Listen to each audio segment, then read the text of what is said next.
Hey guys, Danny from Your Guitar Academy and welcome back to this course. And we're now at the end of Unit 2 and we're going to be doing the melodic part of all of this. And I think you guys get the formula by now. On the fourth lesson of each unit, we're going to do the melodic style jamming. And this is where once you've got the basic gym element, so you can just go chord, arpeggio, scale, scale, now we can start to, let's get a bit musical, let's get a bit creative with this. So this is the fun bit.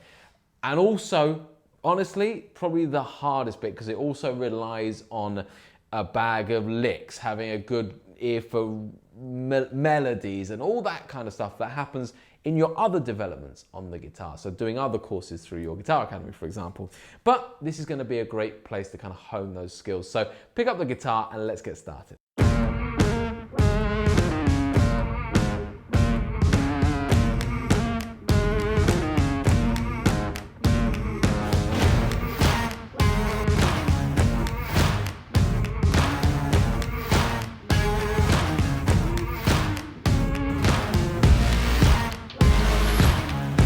Hey there guys, if you've just joined us, then don't forget that you can get all the write-ups, the tab, the fretboard diagrams and everything else over on the website absolutely free, and the link will be below in the description.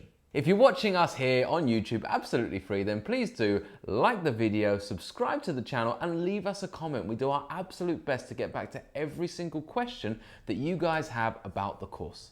Okay then guys, so we're going to jump in with that backing track, okay? And the first thing I'm going to do is I'm going to play over and talk at the same time. Remember, exactly the same as last time, I'm looking for the chord, but I'm not going to necessarily play that chord. I'm going to use it as my guide to kind of start improvising through this. And when it comes to that change, I want to try and work into that change. So if it's going from the A minor to the E minor, for example, I'm going to try and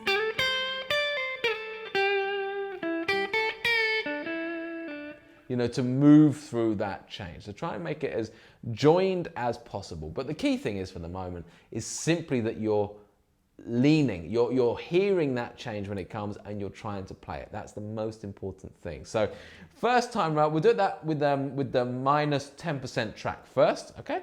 And let's see how it all starts sounding. There's no wrong answers here, apart from if you go to the wrong chord, but in terms of your improvising. So A minor. Hit that minor third first. A little bit of an arpeggio. Let's go to that pentatonic.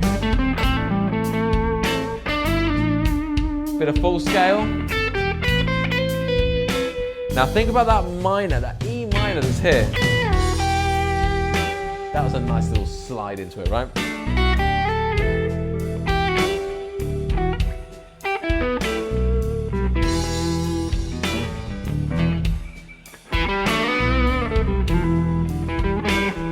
Now from the E minor or B minor, which is way up here,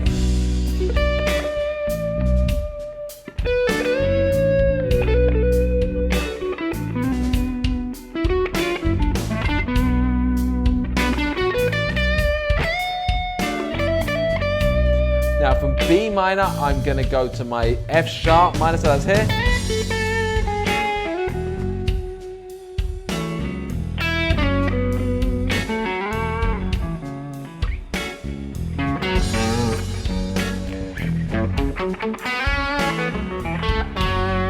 Really trying to work. F sharp minor, I'm going to go to my C sharp. C sharp, that's better.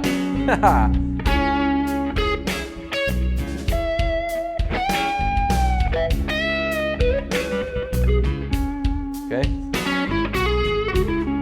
And then from C sharp to G sharp.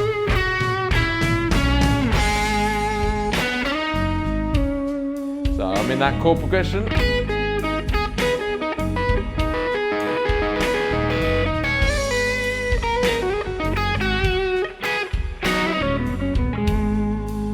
And there we have it.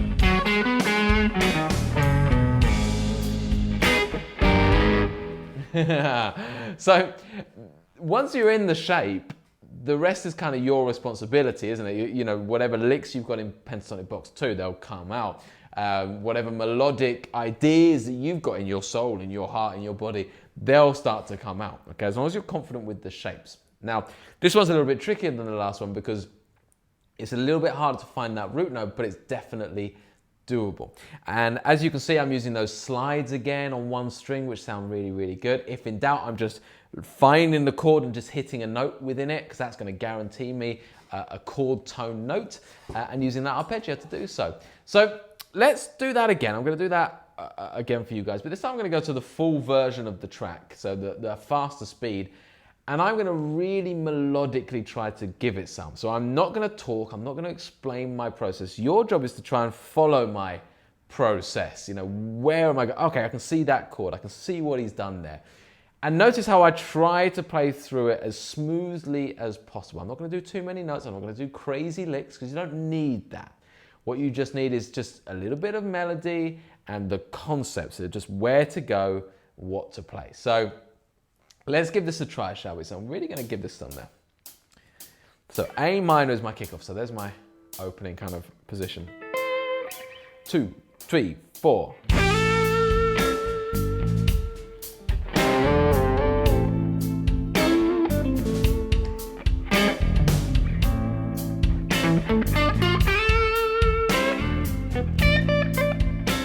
So now I'm going to E minor. I said I wouldn't talk.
Oh, that one was awful. I'm not going to edit it out, but I'm going to try and make up for my mistake.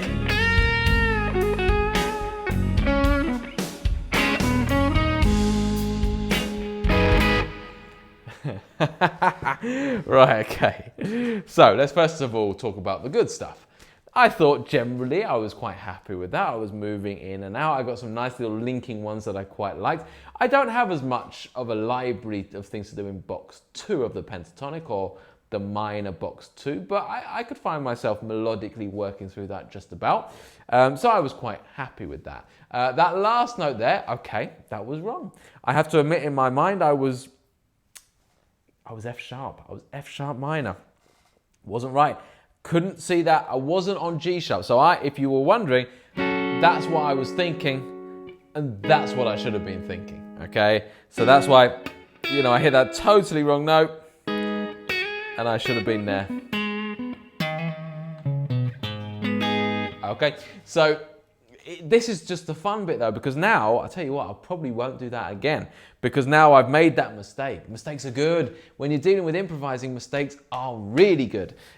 So it's so much fun to just do that. Get that backing track on and try and play through in that respect. You can, if you also want to, kind of get a bit of a head start on the future concepts, which are just, what about if you tried to do it with both of those shapes together? So that one and that one. So you had them both to play with on each chord change. That would certainly be a nice little thing to try and do. I wouldn't do that instead of this. Try and just stick with the one, because honestly, guys, for me, that's a great exercise, because I wouldn't ever think of just playing using box 2 through every single change.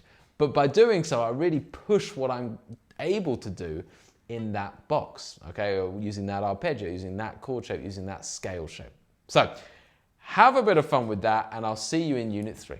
Okay guys, so that's it for this lesson. Now, if you want to see the next lesson along in the series, then click the big old box that will pop up here. And if you want to start from the beginning of the playlist here on YouTube, click the box here. Also, please do remember to like the video, subscribe to our channel for all of these wonderful courses, as well as leave us a comment. We really do our best to get back to every single question that you guys have about the course. I'll see you next time.